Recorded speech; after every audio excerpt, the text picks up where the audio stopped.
Today, we're taking a closer look at a really compelling topic, embracing classy cross-dressing as a lifestyle.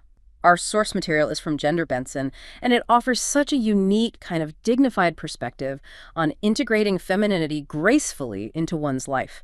So our mission today is to pull out the key insights that can, guide you from maybe self-doubt towards real self-assurance in your expression. Yeah, and it's so important because for too long, the conversation around cross-dressing has really been dominated by these, well, often caricatured and outdated stereotypes from mainstream media. Right, the ones that can feel pretty alienating. Exactly. We've all seen those, exaggerated portrayals that make it seem like a costume, maybe even a joke sometimes. But for so many people, it's not about caricature at all. It's about a deep personal connection to expressing a more refined, empowered female form. That's a really different starting point. It is. And what's fascinating here is that the journey, from that initial self-doubt to embracing a classy, confident, cross-dressing lifestyle, it isn't just about the clothes. It's deeply psychological. It's psychological how? Well, it requires a fundamental rethinking of identity, even like your daily habits. I can see that. It often starts privately, right? Sort of mixed with curiosity, but also maybe a fair bit of anxiety. Absolutely. And here's the crucial bit, the question the source implicitly asks. What happens when those early kind of vulnerable reference points are those shock value or even trashy portrayals we see? Okay, let's unpack that. What does happen? Well, you can kind of internalize a problematic baseline. The source points to two main issues. First, there's this pervasive self-doubt. It makes you reluctant to dress around others because you worry your choices might just, reinforce a negative stereotype. I get that. And the second issue? The second is a kind of invisibility. You end up avoiding public presentation altogether, keeping that part of yourself completely hidden away. So you're trapped by those stereotypes in a way.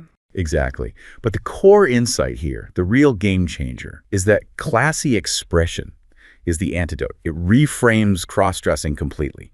It stops being about caricature and becomes an act of genuine self-empowerment.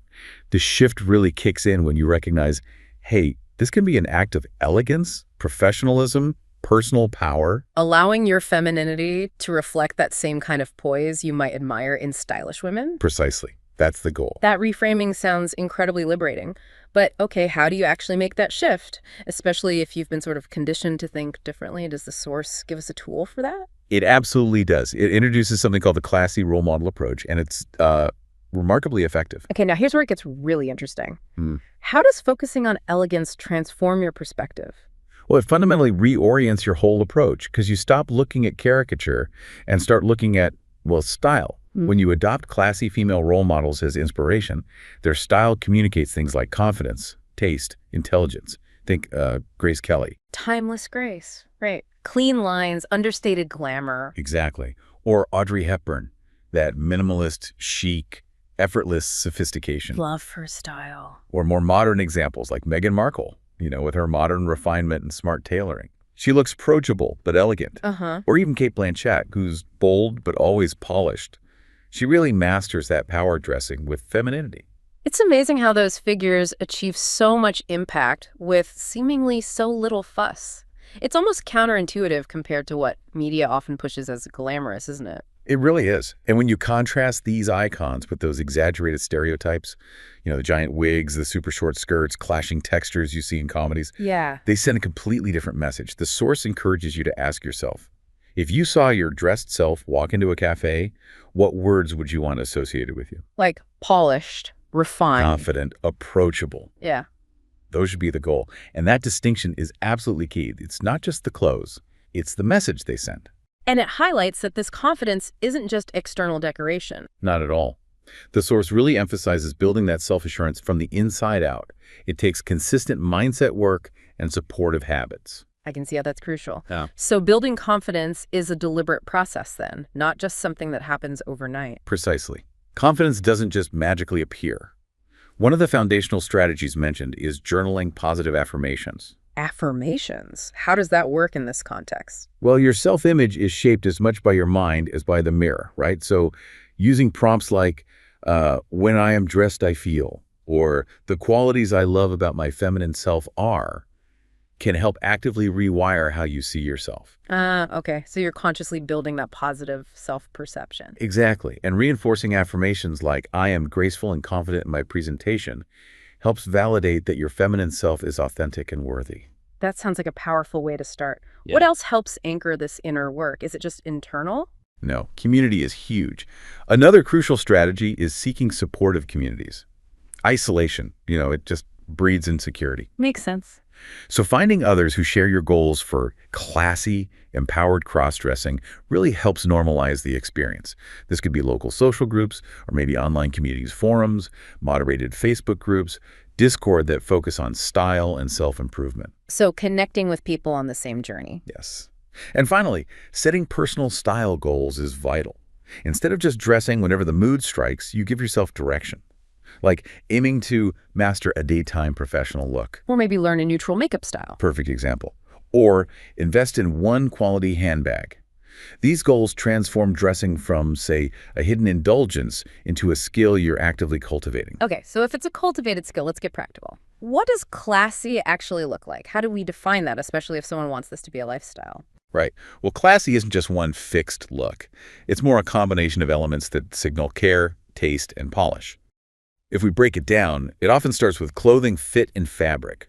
Pieces should flatter your body, not too tight, not too loose. Fit is key. Absolutely. Yeah. And structured fabrics like, say, wool blends, quality cotton, maybe silk, tend to look more refined than, cheap synthetics. Got it. What about color? The color palette is important too. Neutrals, think black, navy, beige, cream, often form a sophisticated base. Then you compare them with maybe one or two accent colors. So not necessarily a riot of color. Usually not for that core classy look, no. And then there's makeup style. The focus should really be on enhancement, not hiding. What does that mean practically? Like soft blended eye makeup, well-groomed brows, natural lip tones, especially for daytime wear. It looks more powerful and approachable than heavy theatrical layers. And accessories. Yes. The principle is generally less is more.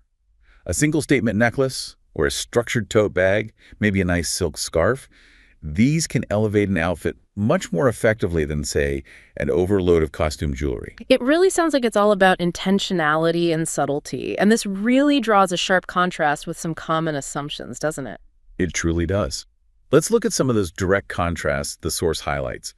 A common misconception might be that cross-dressing automatically means the shortest skirt and the highest heels possible. Yeah, that stereotype exists. It could easily mean a well-fitting pinnacle skirt, a tailored blouse, and sensible 2-inch heels, totally appropriate for an office or a lunch date. Much more versatile. Exactly. Another misconception is that you need heavy, flashy makeup, but the reality is subtle contouring and natural tones can enhance femininity beautifully while keeping you looking approachable. Okay. Then there's the idea that it's purely for private fantasy. But the reality is many crossdressers live part-time or even full-time, presenting as women and blending seamlessly into daily life. So it's not always hidden. Not at all. And finally, for anyone thinking, oh, classy presentation is impossible for beginners, the reality, according to the source, is that it's a learnable art. It's grounded in discipline, self-awareness, and just a willingness to evolve. So not some innate talent, but a skill you develop over time. That's actually a really empowering thought. Okay, so for someone listening who's eager to take that next step, what are the first actionable things they can do? How do they start integrating this into daily life? Well, the source lays out 5 pretty clear steps. First step, audit your wardrobe. Like a spring clean? Sort of. Go through everything. Remove items that don't align with that classy vision you're building. Keep only what fits well, flatters you, and importantly, feels like something you could wear publicly without drawing, unwanted attention. Makes sense. Get rid of the stuff that doesn't serve the goal. What's step 2? Step 2 is create a signature look, or maybe a few signature looks. Develop some go-to outfits you feel really confident in that work for multiple settings. It reduces that what do I wear. Step 3. Practice grooming and presentation. This isn't just clothes. It's consistent self-care, hair, nails, posture. These details really complete the picture. Right, the whole presentation. Okay, step 4. Dress for small, low-pressure outings. This is about building public confidence gradually. Start with short walks, maybe a trip to a quiet cafe, running simple errands. Low stakes. Build up the comfort level. And the last step. Step 5 is track your progress. Maybe use a journal or take photos. Monitor how your style evolves and notice how your confidence grows over time. It helps reinforce the positive changes. That sounds like a solid plan. Now, what about professionalism? You mentioned it earlier. If someone wants this to blend into their professional or maybe more formal public life? Yeah, that's a crucial distinction. It's about understanding the difference between getting attention for your appearance versus earning respect for your presence. Ah, okay. That's a key difference. It really is. In professional or formal settings, the advice is generally choose tailored clothing, often in muted colors. Right. Limit accessories, 1 or 2 tasteful pieces max. Keep makeup understated but polished. And body language. Confident, relaxed body language is key. The goal really is for people to notice you, your capabilities, your presence, not just be distracted by your clothes. That makes perfect sense. But, even with all these strategies, those old habits or fears can creep back in. What about common psychological barriers like imposter syndrome or just the plain fear of judgment? Oh, they absolutely can resurface. For the fear of judgment, the source suggests reminding yourself that, honestly, most people are wrapped up in their own lives. Carrying yourself with quiet confidence tends to project legitimacy. So focus on your own poise. Exactly. For imposter syndrome, that nagging feeling of, am I good enough? Do I really pass? The key reframe is shifting the question. Instead of, do I pass? Ask, do I feel authentic? Ah, shifting the focus inward. Right. Classy presentation is ultimately about self-respect and your personal truth, not about perfectly mimicking someone else or meeting some external standard of passing. Okay. And what about getting stuck, like perfection paralysis, Yeah. waiting until everything is perfect? Yeah, that's a big one. The advice there is simple. Don't wait for flawlessness before you present publicly. Progress comes from experience, from trying things out, not from hiding until you think you're perfect, because perfect never really arrives. That really highlights that this is a continuous journey, not a destination. So why is this mindset shift, this whole approach, why is it sustainable in the long run? Well, because when you embrace classy cross-dressing as lifestyle, not just a secret hobby, you create this positive, sustainable cycle. Your confidence grows because you genuinely feel good about how you present yourself. Uh-huh. Opportunities might expand because you're more willing to be visible, to engage with the world in this authentic way. Your self-respect deepens because your style actually reflects your inner values. And how do others react? Often, others respond positively to that confidence and authenticity, which in turn reinforces your choices. So over time, dressing well just becomes a natural part of who you are, not some occasional escape act. That sounds incredibly fulfilling. So what's the final word from the source on that sense of fulfillment? Is it all serious and refined? Not necessarily. It clarifies that classy cross-dressing isn't about denying your playful side or your sexy side. It's about gaining range. There's absolutely still space for glamour, for intimacy, for fantasy. But when your day-to-day foundation is built on dignity, refinement, and self-assurance, you gain the freedom to explore all sides of your femininity without shame. Ah, so the classy foundation gives you freedom, not restriction. Precisely. The real mindset shift happens when you stop thinking, I'm pretending to be this woman, and you start realizing this is an authentic expression of me. That is a powerful shift in perspective. Okay, so let's quickly recap the key practical takeaways for you, our listener. Adopt role models who embody the grace and style you admire. Journal affirmations to build that positive self-image from the inside. Join supportive communities. Set clear style goals and invest in quality over quantity. Practice those public outings to build real-world confidence.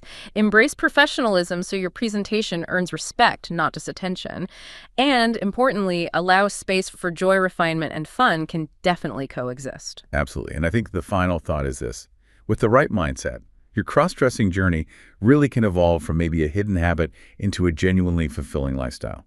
One that reflects the best version of yourself, poised, confident, and completely authentic. And maybe as you reflect on this deep dive, you could consider where else in your own life a similar mindset shift towards authentic expression and self-respect might apply. It feels like a journey we can all learn something from.